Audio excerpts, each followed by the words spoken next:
This week is National FCCLA week, and for that we are here doing a park cleanup, and we're just redoing some of the tables, giving them nice paint jobs.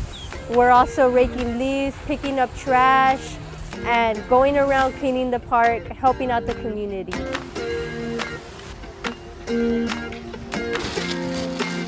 This event teaches us leadership, community skills. We help out our community, spread it back, clean up, of course, and we just learn how to bond, clean up, and just so fun.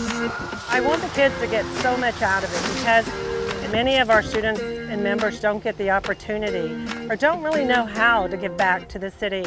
So by organizing this event through FCCLA, bringing the kids to the park, having all the tools and everything they need to give back, I hope they understand how important it is to give back to their city.